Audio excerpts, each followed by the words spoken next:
Well, good afternoon, everybody. Welcome to our coffee shop call today. It is 2 o'clock, and we do like to get these started on time for those of you who are joining us for the first time.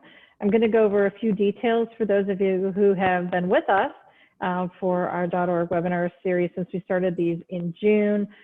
Please be patient as we just go through a couple details. First thing I do want to note is that here at the .org offices, there is some external noise, some work being done outside, so we hope that it does not interrupt the webinar today. If you find that you're getting some background noise or hearing a truck being very loud outside, please let us know and we'll do our best to make sure we make adjustments for audio. If you could please just give us a quick wave or hello in the chat box and let us know that you can both see us and hear us, we'd greatly appreciate it. Awesome. Thank you, everybody. We always like to be able to do that so that we know that, that you can hear us, so we're not just talking to ourselves. So again, welcome to our .org coffee shop. So .org coffee shop is actually part of our .org Cafe professional development series. We launched a coffee shop in June of this year as a way to help nonprofits just navigate some of the challenges not only that they have with fundraising, but also with fundraising in an era of COVID. So the whole idea behind these is to have just very informative but relatable webinars. And we try to have a format in our webinars that is conversational and casual. So we try not to have too many people on the webinar. So in this case today, we're going to have 2 panelists and we are going to have 1 moderator. You're going to be able to see all 3 of us on the call. All of you will be muted and off video. So we do these in a Q&A format. And making sure that we answer as many of the questions that you submitted ahead of time, as well as questions that we think you're going to want to have the answers to. The chat box and the Q&A function will be enabled during the webinar, so that at any time, please feel free to enter your questions into those because we will like to answer questions as they become relevant. We're also going to save about 5 to 10 minutes at the end of the webinar so that you can ask any questions that you may have thought of after we are wrapping up. Also too, with the Q&A and the chat, don't be afraid to ask a question. No question is a dumb question if you don't know the answer. And we will not call you out. So every question will be anonymous. And so you can just feel very comfortable to be able to ask those there. So today's topic, let's get right into it. It's that time of year, and it's really hard to believe that we're really at mid-September now, which means that if you aren't thinking about what your year-end appeal looks like, you're going to be doing that very, very quickly. And in the last 3 sessions that we had around this topic, we talked about planning for the appeals. That's getting your data in order, your mailing scheduled and in order, and also building out your timeline so that you are able to do all of the things that you want to do in the time that you want to do them.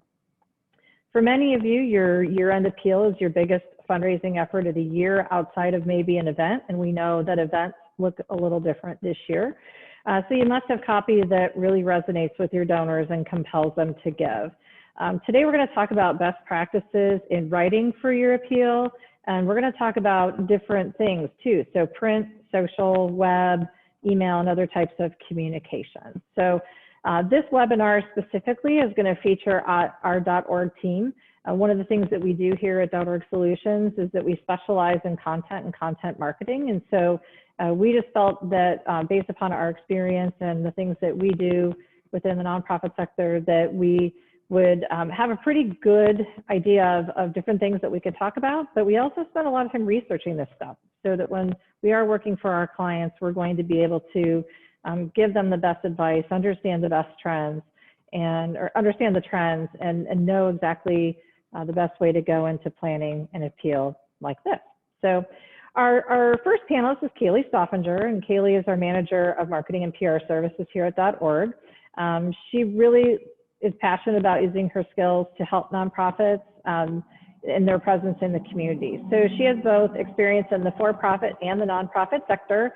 And her role here at .org is not only to develop content, but to develop effective strategies and targeted solutions for clients. So she likes to be able to highlight unique missions, and she likes to be able to highlight unique stories so that those resonate with the donors that are seeing them. She is graduated of the University of Dayton, and she's a marketing communications committee member at St. Martin DeForest High School, and she just loves working with nonprofits. She lives in Cleveland and enjoys exploring Ohio City and Tremont. I'm going to be our second panelist today. I'm actually the president and founder of .org Solutions, and the reason I founded .org is I just feel that nonprofits make the world a better place, and they make our communities a better place because they do such special work. I'm also a champion for small business owners, being a small business owner myself, and for the great work that small businesses also do in our communities. My goal for both nonprofits and small businesses is that they're going to get the recognition they deserve for the great work that they do, and the role that they play in the success of our community. So I support both nonprofits and small businesses through volunteer work, mentoring, and just relationships that our .org team has helped us build with others. I have a BS in journalism from Bowling Green, go Falcons, and I'm an avid sports fan. I love to read, watch sports, travel, and spend time kayaking as much as possible. Our moderator today is Sarah Lunenberger, and for those of you who have been on previous webinars, Sarah's really been an active participant in our webinars.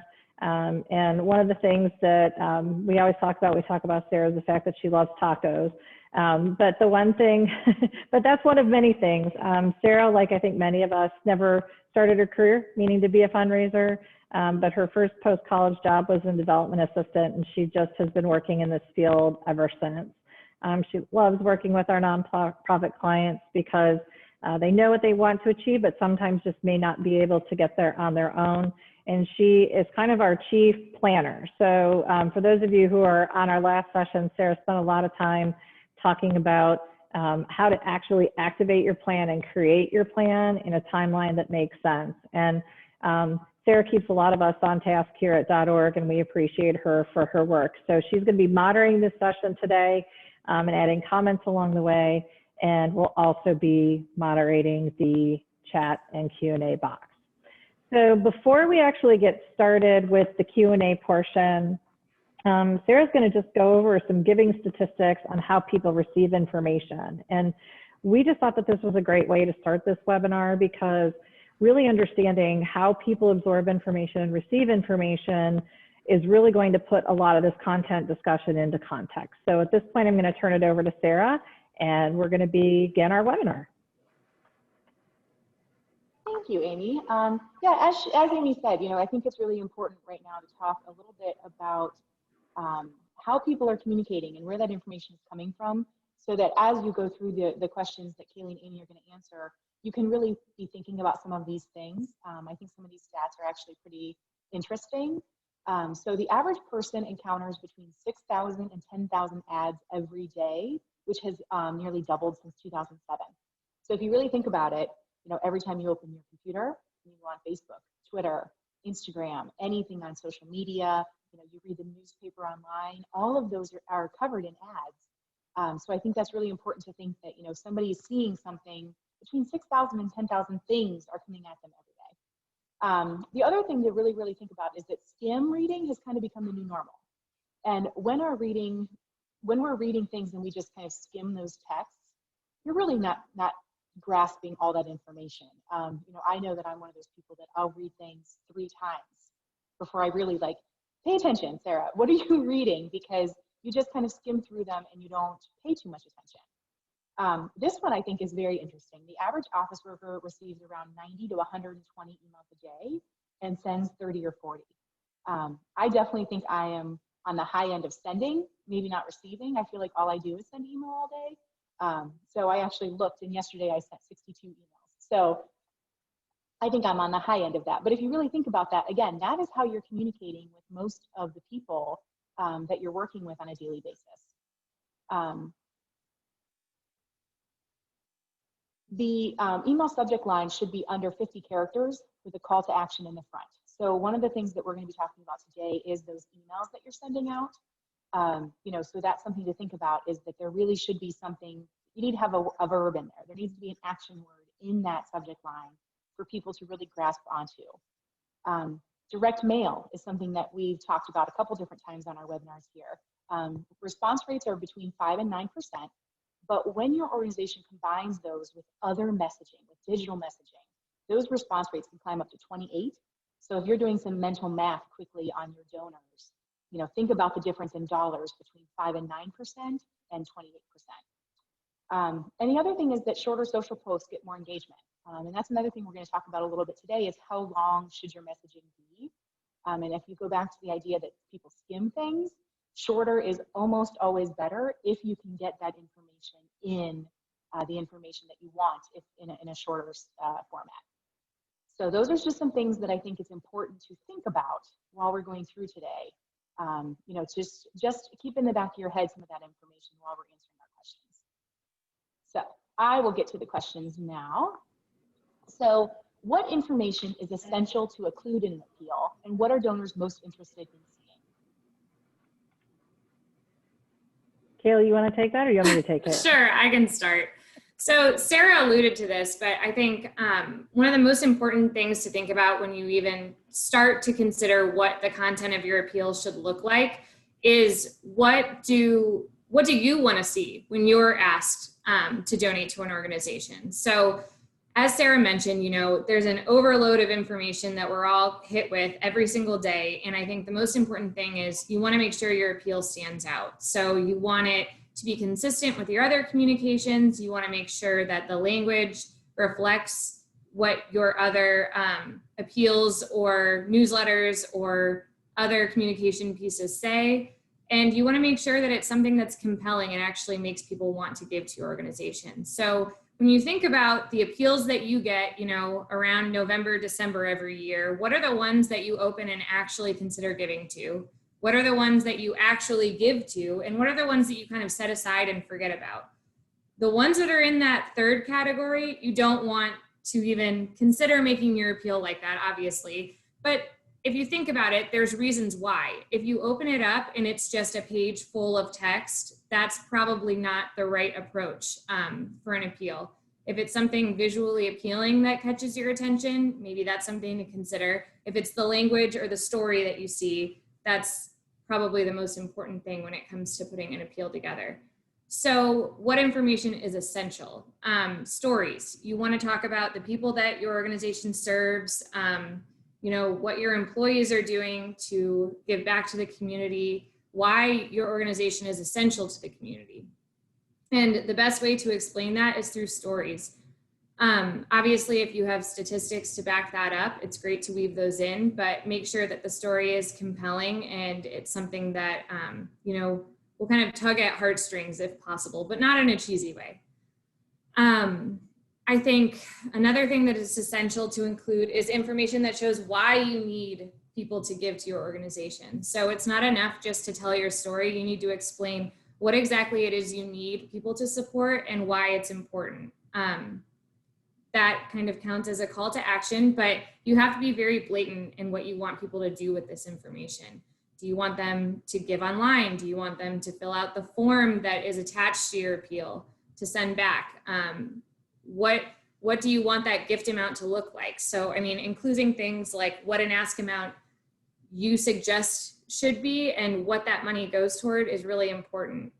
And those ask amounts, if you can connect them to a priority of your organizations or a program or something that feels tangible, it makes people more compelled to give because they actually know exactly what their money is going toward. Connections to the cause, that's an important thing to consider including in your appeal. Why should people feel compelled and why is this the most important ask they're receiving? Easy ways to give. So some people like to give online. Some people like to give by just putting a check in the mail. Make sure that you make all of those very obvious in your narrative of your appeal. If you are asking for people to send checks back in, make sure you include a return envelope. And I think that's that's about it, at least that I can think of. Amy, do you have anything else to add?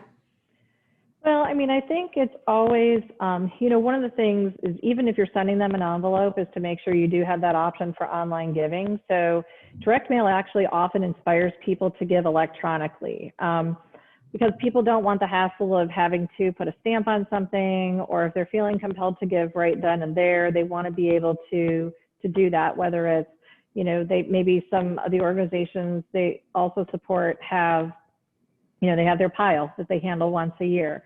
That's going to be, a way maybe they're paying them all by credit card at the same time, and having to write a check is not something that they want to do, or putting their credit card number in the mail is something that they don't want to do. So, making sure that you're tying that to those other options.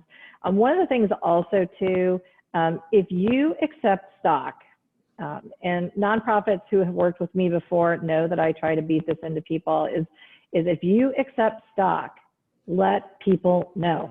Excuse me. The markets are at an all-time high. People have appreciated securities. They do not want to cash those securities in because they will have capital gains issues on their taxes. They can give you stock with a direct transfer to your organization and avoid capital gains. So if you accept stock, make sure that you let them know that.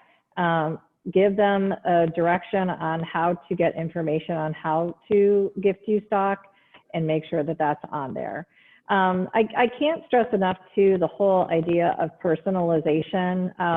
Whether that personalization is Dear Amy, or it's Dear Amy, thank you for your gift, thank you for your prior support.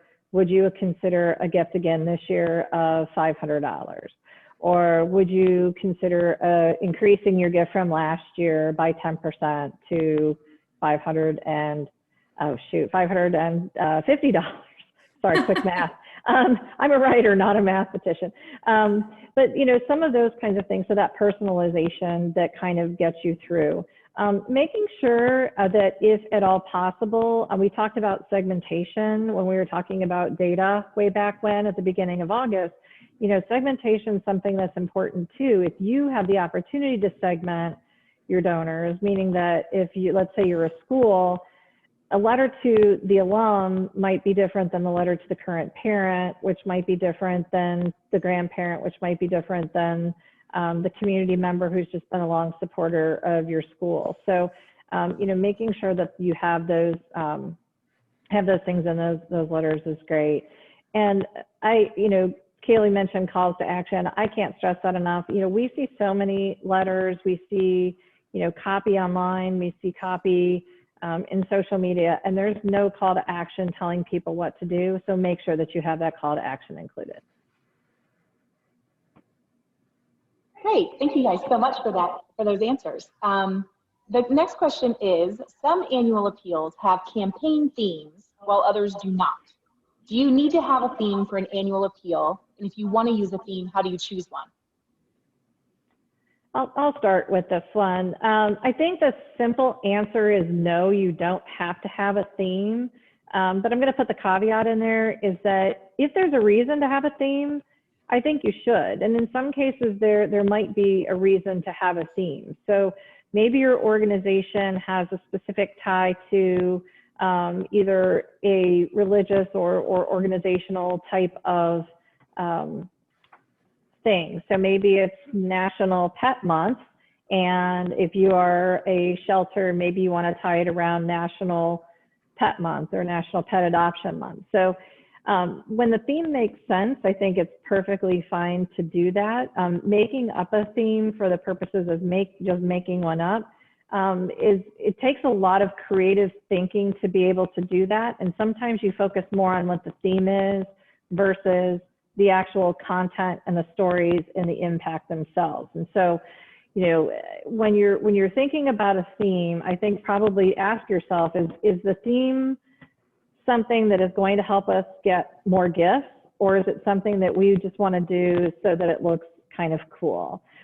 We have worked with organizations that have used themes in their annual giving, and the way it worked, and it actually worked out really well, was it was tied to an employee initiative. It was tied to various initiatives within the organization. And it was the one thing that took all these very segmented pieces and tied them all together. And so in instances like that, I also believe it makes sense that, you know, if you have a lot of segmentation that you're doing with your donor base, a theme may actually help you bring it all together.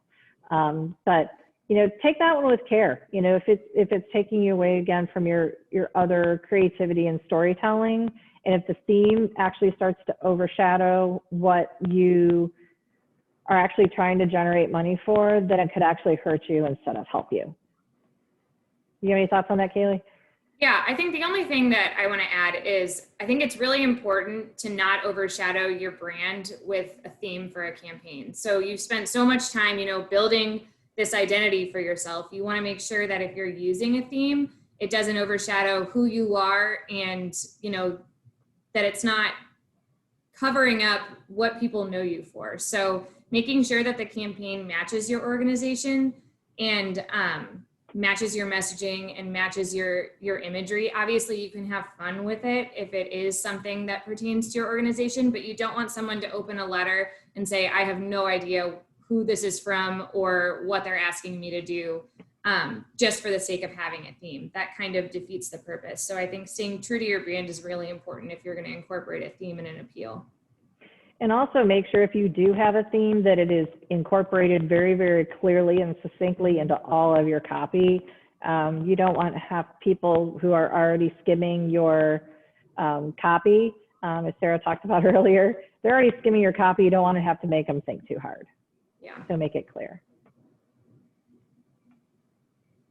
Okay, the only other thing I would like to add to that would be when they're talking about a theme, they're talking about like a tagline, a specific look. They're not talking about kind of that overall feel. So the overall feel of the campaign is more of making sure that the colors you're using are also some of the colors you're using in your social media, that are also some of the same wording. So make sure that you understand that difference between a theme is more like, you know, you're actually branding this campaign as something versus the idea that if you're going to use a story, that story is also used in an email or in a social media. Is that kind of what you guys were thinking too? Yeah, that's a really good point. Yes, absolutely. Okay. What are some things that should or could be left out of your annual appeal? Amy, do you want to go ahead with this one? I mean, honestly, this may just be a little blunt, but really anything that distracts the ask or makes it difficult for the donor to figure out how to give. And that's a very broad answer, but you know, I've written appeal letters for years. And I mean, when I was actually working in the nonprofit sector, I would remember like the days that I would just toil over like the perfect letter, and it had to say exactly the right thing, and the story had to be perfect, and it had to fit on this size paper and all this kind of stuff. And but you know, as I got further along in my career, and as we start to write a lot of these letters for clients now, I start to look at it a whole different thing. It's like, do we really need that line in there? Does it actually add to what we're trying to do? Is it going to compel people to give, or is it going to distract? Are there too many pictures? Are there too many quotes? Are there too many stories? Are there too many? So, I mean, I think really when you're doing your appeal, is there too much information? Is the packet going to appear overly expensive because you've included so much stuff in it? I mean, I can tell you that I've received packets that have been so extensive that it's almost offensive that I received them, because I think, man, if they're spending this kind of money per piece to send this, do they really need mine? And so, you know, anything that would distract or make it difficult for the donor to either figure out how to give or want to give would be things that I would leave out of your appeal. Yeah, I agree with that. I think it's important to think, I think sometimes when people are writing appeals, you know, your annual appeal feels like such a big deal, and it is a big deal. It's a time when donors expect to receive an ask. It's usually something that organizations send out regularly. So it's something that, you know, you want to make sure that it's creative and that it's interesting and that it actually captures people's attention. But sometimes I think organizations want to share absolutely everything in this one appeal, and this really isn't the time to do that. It's important to spread out some of your messages across different mediums and, you know, throughout appeals throughout the year. It's not the time to just throw a bunch of stats at someone and hope one of them sticks and makes them feel compelled to give. Really be strategic with the information that you share and make sure that you're not just overwhelming people with all the information you want to share with them. Make sure it's information that will be interesting to them and make them feel compelled to give.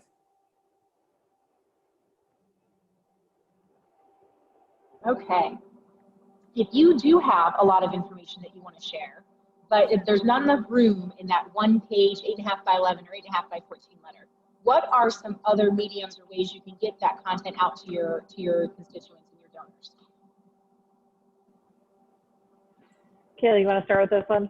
Sure. So I think really well done annual appeal campaigns don't just include one letter. I think it's important to think about ways that you can follow up and ways that you can share some of that information in different forms to reach different people. So obviously you have your mailing list, but some of the people that follow you on social media might not have given to your organization in the past, and that message might only hit them on your Facebook page. Or maybe people regularly give to you online and you don't have their physical address. Make sure that they're receiving this information as well through an e-newsletter. So things like social media, if you have a regular presence on social media, one thing I will say is don't just all of a sudden only post appeal messages once you get to that time of year. Make sure that you're weaving those appeal messages into your regular content so you're not overwhelming people. But it is important to share those messages on social media. Email marketing is the same way. Don't just all of a sudden drop all of your email content and feel like you're just sending out asks all the time. People will get overwhelmed by that. But do make sure that if you have a regular newsletter, you're putting a section in that includes information about your annual appeal and some of the most compelling information from the letter that you want to share with people to make sure that they're seeing it in that way. I think that these mediums are also great for pictures. So some of those things that don't fit on your one-page appeal, this is the time to use them. If you have video, you know, social media and email are made for sharing that content. This is the time to use that. Some of the statistics that might feel like you don't want to just throw them all on one page, make sure you spread them out over these different platforms and share them that way. Those are just some ideas, but I do think that it's better to spread out those messages rather than just throw it all into one letter and hope that people are paying attention. I would have a couple comments about social media too.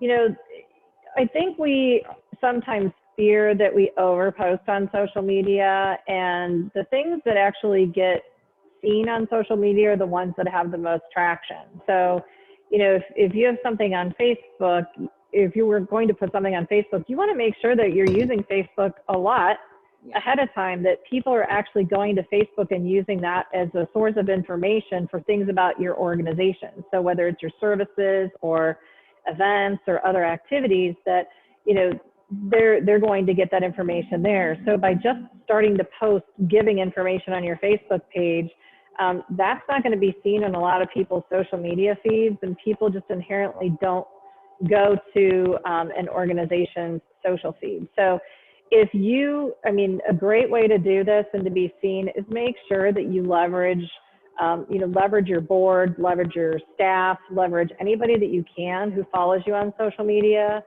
to like and share. This is one of the things that is so important. A lot of people will like your post. It's getting them to share it is what helps things go viral and helps you actually get your content out there. So I think that's something that's really critical about social media. And I will say, I'm going to apologize for being maybe kind of dumb on this, but I know in the past Facebook will let you set up donation pages. Is that still a thing? I should have asked that beforehand. So here's the problem that I have with using Facebook to process your donations. You don't get the donor data. You just get the money. And so anytime that you're actually using Facebook for capturing donor information or getting gifts, make sure that they're actually making those gifts through your website so that you can capture their email, so that you can capture their name, you can capture their gift amount. That is so important, because that data is what is going to help you, not just now in terms of the gift that person makes, but for the long term, if you're able to manage those relationships and grow those relationships. So make sure that you're capturing that data on social media. I think the big thing about information sharing too is it's really important to spread it out, but have it be intentional. So going back to Sarah's conversation a couple weeks ago about having a plan, is being able to slot these different kinds of things into that plan. So it's understanding like the best times of day to put an email out, which it tends to be different, but 10 a.m. tends to be a really good time for email. But your constituents may follow you on Facebook at 8 o'clock at night. So if you're posting later, you might have a better chance for it to be in their feed. So just make sure that what you do is intentional, and try to use a variety of platforms, both low cost and some that are going to have cost, is going to get you in front of people a lot better. And I will say, there is the old-fashioned telephone that toward the end of your appeal, but also to your major donors or your larger donors, it's really nice to be able to pick up the call or pick up the phone after you've maybe sent that direct mail piece and talk to them about giving their gift. So Yeah. Okay. Well, we do have a question from the audience. So do you think that annual appeals are a good time to ask donors to set up monthly giving, or should that be a separate message on its own? So I'll take that one. Yeah, go for it.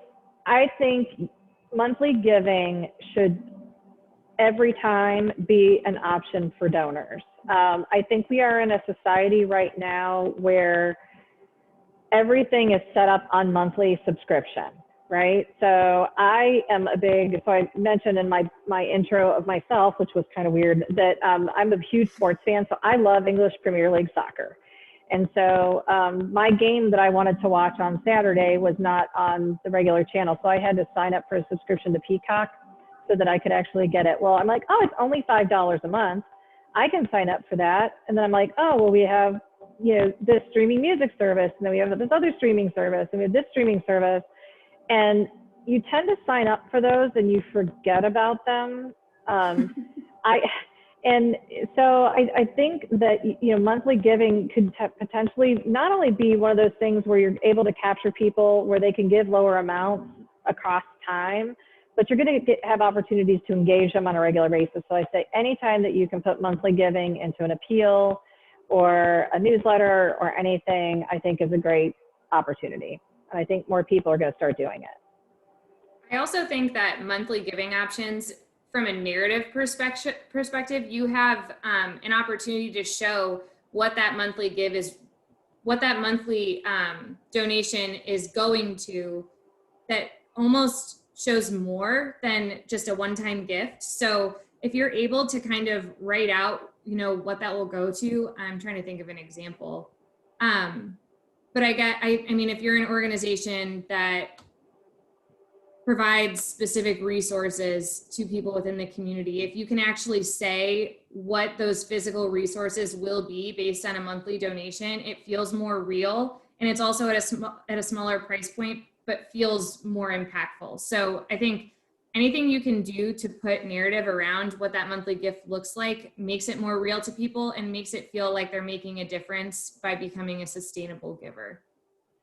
And I would say, you can use that as a good measurable metric. So maybe you say like you provide, maybe your gift of $50 a month provides a mental health visit for a patient. That might be low, or maybe, it feeds 20 dogs in our shelter, or it feeds, provides meals for 15 families. And so I think there's different ways that you can go about that.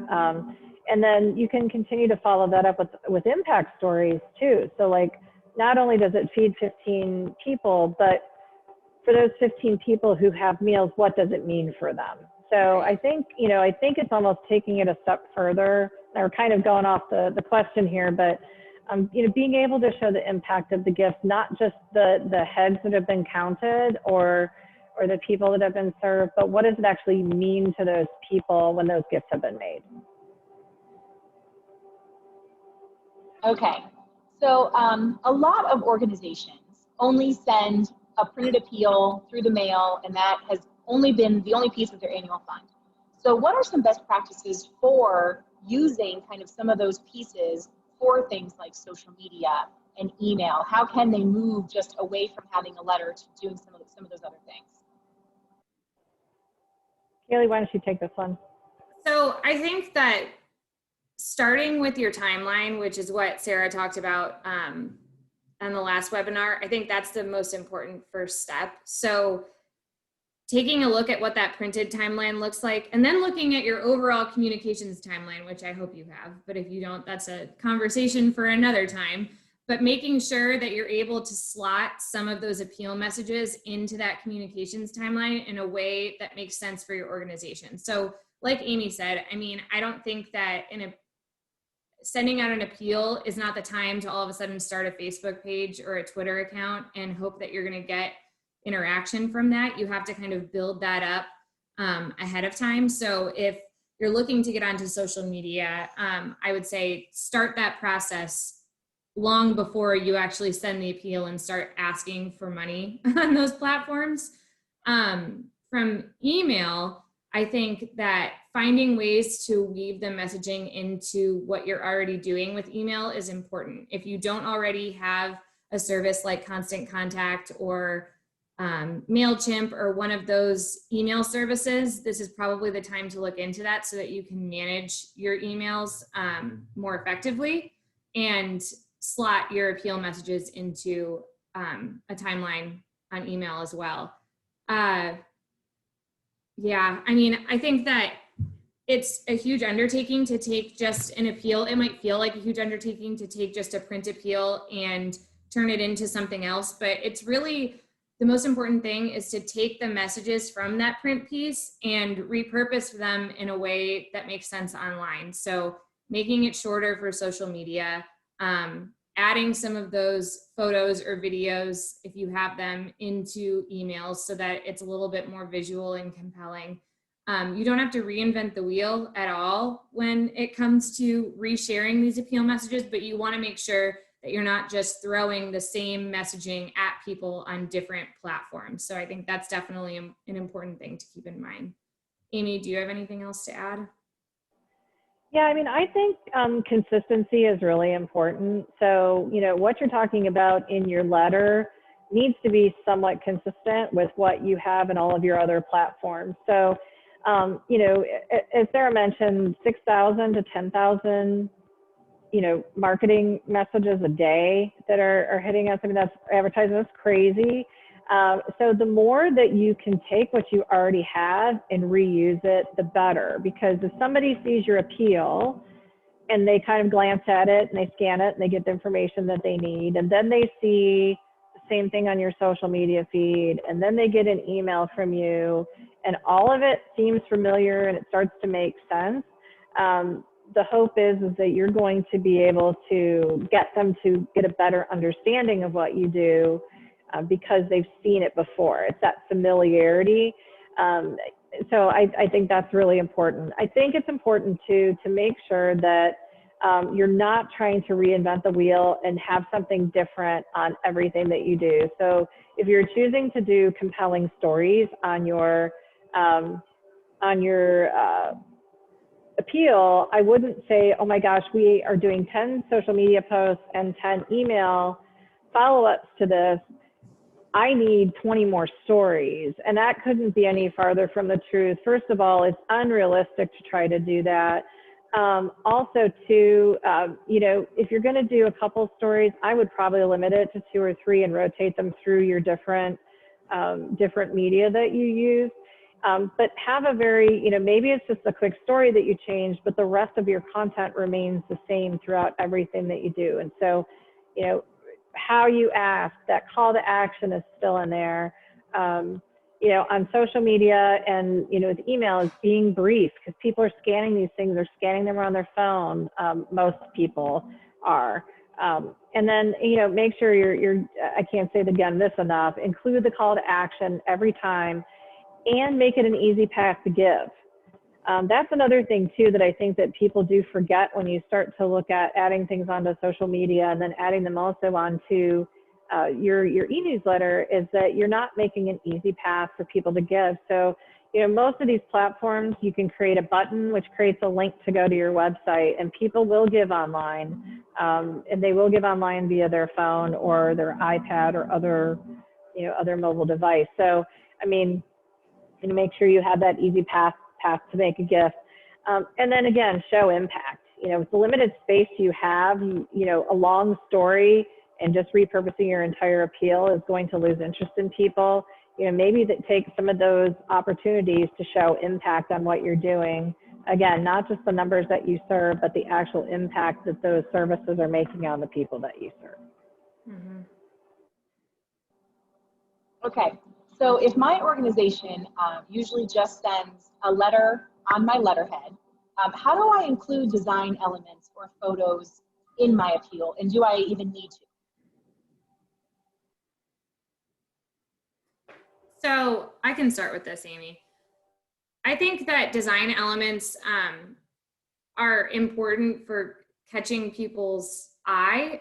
But again, you don't want it to stray from your brand. So making sure that you are using your letterhead or, visual elements that mean something to your organization is important. If you have a campaign, making sure that it's consistent with your brand identity and that the visual elements you're using make sense and will be recognizable to people who open up your letter or who are looking at your social posts. The last thing you want is someone scrolling on their phone and they pass an appeal message from you and it has an image that doesn't match your organization, so they just keep scrolling and don't even realize who the ask is coming from.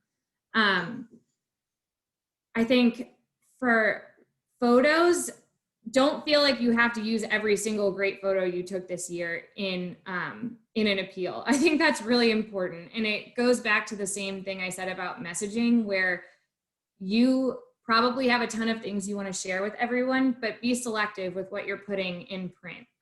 You don't want an entire page of photos attached to your appeal. To be completely honest, no one will look at them. It's just not the right medium for that.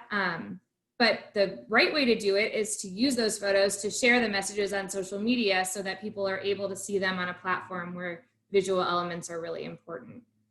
I think that there's good ways to use statistics in a visual manner. So if you have some really, really compelling statistics that show impact, find a way to incorporate that into the design of your appeal.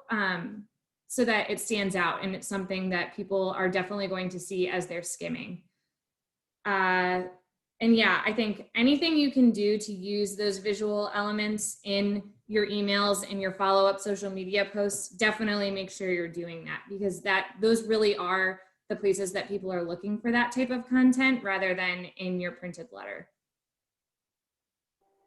So I have a couple of things to add to that. One of them actually came from our session that we did with Eric Boala from Rapid Mailing. And as we were talking about graphic design, he was talking about a client that he had worked with that was spending this just extraordinary amount of time on having the perfectly designed envelope.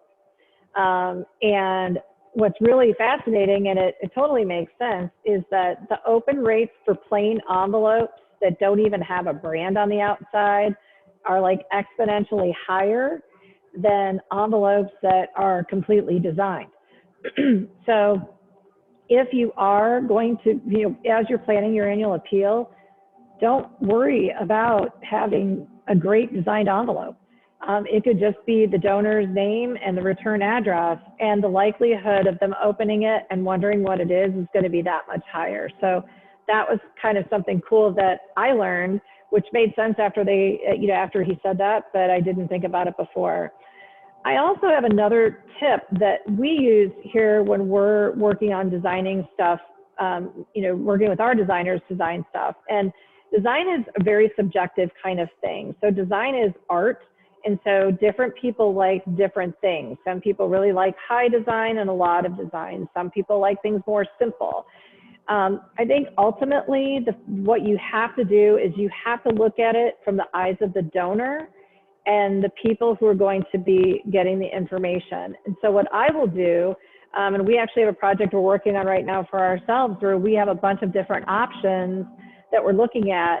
So you can lay them out on the table, you can post them up on a wall, but look at them from far away. Throw them on a desk to see what jumps out at you, what might be most compelling, or what might look too busy as you look at it. Because sometimes we're so focused on the copy that we don't, when we get to the design phase, we're not even thinking about it. So you're working really hard on that copy. You don't want to have it overshadowed by design. And in turn, you don't want to have so much design that you don't have room to have compelling copy, calls to action, and all of those other kinds of things. So we are not anti-design. A great design makes for a very, very compelling appeal. It's just being careful to make sure that it's not, you know, underdesigned or over-designed and clouding the message. It's kind of finding that right blend that's good for you. Okay, this is a hot topic that we here in our office talk about all the time with our clients, because usually our clients will come to us with a 2-page appeal letter, and we always try to encourage a 1-page appeal letter. So to our panelists, what is better, a 1-page or a multi-page appeal? Kaylee, I'm going to punt this one to you. Oh gosh. Okay. So we've talked a lot about simplicity and brevity, and I think that all of that goes into my opinion on this question. I think that 1-page appeals make more sense than multiple page appeals for a few different reasons. As someone who receives many appeals every year, I know that I don't often flip to the second page if I'm not compelled by the first page. So that's something to consider. I think that the appeals that capture my attention personally are the ones that are simple and make their point in a shorter amount of copy. So again, if you feel like you need 2 pages because you have so much information that you have to share that it can't possibly fit on 1 page, there's probably too much information that you're trying to share, and it probably needs to be revisited. You need to take a look at your copy and think about what you're actually asking people and what you want them to walk away from reading your appeal feeling and thinking. More information isn't always a good thing. Sometimes it can feel overwhelming, and sometimes it can just turn someone off if they're skimming through and they haven't gotten the gist of what you're trying to tell them, just from a quick skim. So I think that a 1-page appeal is probably the best way to go. If you have to have a second page, maybe it can include, you know, some of those statistics or some of those visual elements that you weren't able to fit on 1 page. But again, I feel like the best appeals I've seen are typically 1 page with minimal graphic elements that are incorporated in a way that doesn't make the page feel busy. Amy? Yeah, I mean, I would agree with Kaylee. I'm a big fan of the 1-page appeal. I'm even a big fan of the 8.5 by 14 with a tear sheet at the bottom so that you don't have to print a second remit card. Just because, you know, people are busy.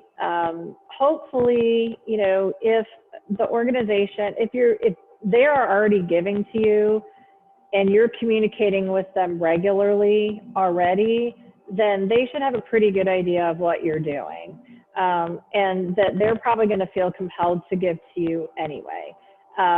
It could be, it maybe doesn't even have to be a 1-page appeal. Maybe it's a greeting card. I mean, there's a lot of simple ways to do this. And, you know, I actually like the greeting card idea. I think that's kind of a fun idea if it's appropriate for your organization. So there's different ways to do things, you know, with brevity.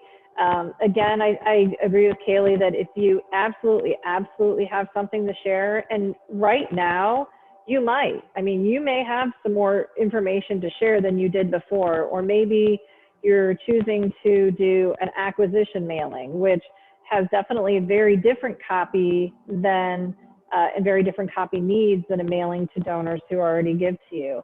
And that having maybe a separate piece with statistics on it and you know, impact and things like that might be very necessary to convey what you want to convey. So, you know, again, I don't think we're against a 2-page letter. I do think that, you know, the 1 page is what we tend to lean toward. And there's plenty of ways to be creative with it so that you're able to reach your donors in a way that other people or other organizations aren't. Okay, we are quickly getting to the end of our time here. So for any of those still paying attention and watching, please go ahead and put your questions into the chat box now so that we can answer those. I will move on to final thoughts. So Keely, what are your final thoughts here about creating dynamic copy? Final thoughts. So I think I was just thinking about this as Amy was answering the last question. I think when it comes to annual appeals, I think I mentioned this earlier, but a lot of people feel like this is like the end all be all for the time to ask for money. I think it's really important to take a look at your overall communication strategy and make sure that you are regularly communicating with your donors and making sure that you're keeping them updated on what's going on with your organization throughout the year so that they feel like they're involved. And when they do get that annual appeal at the end of the year, it's not, oh my gosh, this is everything we've done in the last year and you haven't heard from us since the last time we asked you for money. Here's what we need now to get through the next year. That's definitely not the right way to approach an appeal. So take a look at your communications and make sure that you are incorporating those stories regularly so that people are hearing from you and seeing what their donations are going toward. As far as the actual appeal is concerned, like I said, I think simple is better.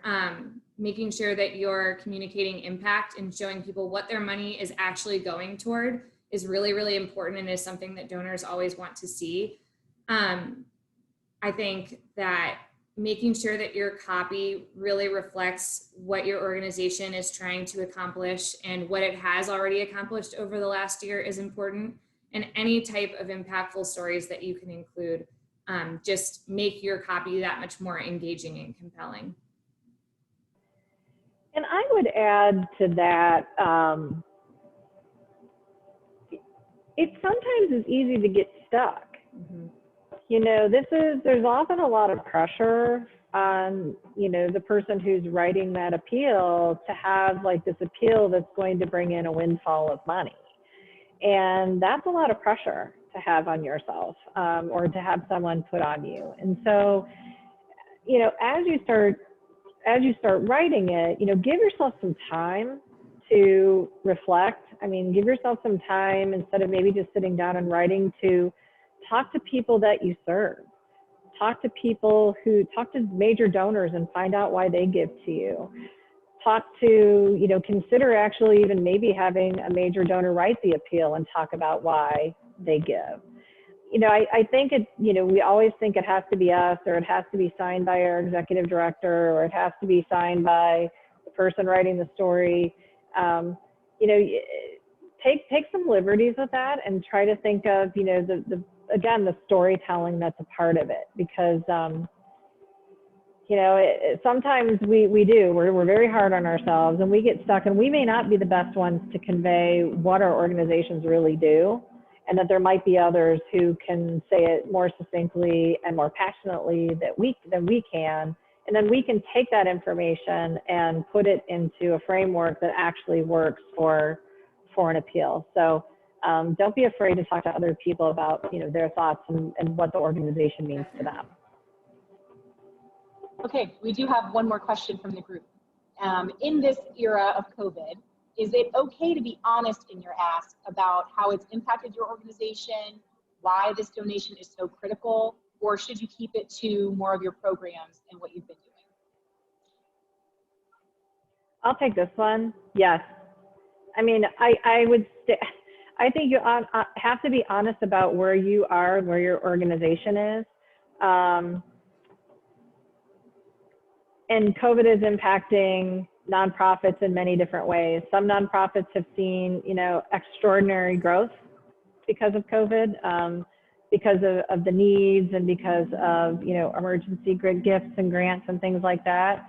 And then there's organizations who are just struggling and are wondering, you know, are we going to be relevant or are we going to be able to keep our doors open? I think, you know, the honesty and the impact and the integrity of your organization, you need to just be very transparent with that and let people know why their gift is so critical. Now, with that being said, I would not sound like whiny about it. I would be honest and direct without sounding desperate, and that may actually require some additional outside eyes on some things to be able to do that. So again, this might be a great place to talk to your key donors and say, like, you know, this is really important. We know we need to talk about this. You're still supporting us. Can you help us maybe look at this in a different way? But if you have a program that is specifically important, so let's say, and I'm just going to throw this out there, you know, there's a lot of talk about mental health. So let's say you're a mental health agency and you really want to support that you've had a lot of reduction in gifts, you haven't been able to see as many patients, you've got other revenue reductions, but mental health requests and needs are way up there. You may want to say, like, we want to do our annual appeal specifically around a program. So maybe it's for offering free counseling, or maybe it's, you know, creating materials, like an online portal for something that people can use. So, I mean, I think that if COVID is really impacting your organization and your organization's life is depending on it, I say absolutely talk about it in your appeal. Do you have any thoughts, Kaylee or Sarah? No, I completely agree. Yeah, I think that's very important to be transparent. And like Amy said, it probably requires some calls to some of your major donors. And being as honest as possible, I think, is really important, especially because I think a lot of the appeals that we see this year are going to include messaging about how COVID has impacted organizations. So definitely don't feel like you have to shy away from being upfront about that. Any other questions for us, Sarah? Nope, that is it. That is it. Thank you guys so much. All right. Well, again, thank you to Sarah and Kaylee for being a part of this today. And we want to thank all of you for coming. This wraps up actually our second webinar series, which has been hopefully really helpful to you and your organizations. We're actually in the process of setting up our next quarter of events, and we don't have all of our speakers set up. We'll be getting all of the dates and times out to you. We're going to be doing these also at 2 o'clock on Tuesdays. We're just solidifying the dates of speakers, but our next sessions are going to be in October, one in November, one in December. We're going to be talking about resiliency. So we're really excited about that. It's something that is a little different. It's not as tactical in fundraising or marketing. It's really more about us and organizations and communities. And we're pretty excited about where we're going with it and hope that you will be too. So as soon as this webinar closes for today, you're going to be getting a survey asking for your feedback. Please, please, please make sure you give us that feedback, including on different topics that you would like to hear and to learn more about, and even speakers. You know, we're always looking for different speakers to round out these webinars, and we're, you know, just so glad that we've been able to do these and as a way for us to be able to give back to the nonprofit community. So thank you all again, and we look forward to having you on our next webinar series. Thanks.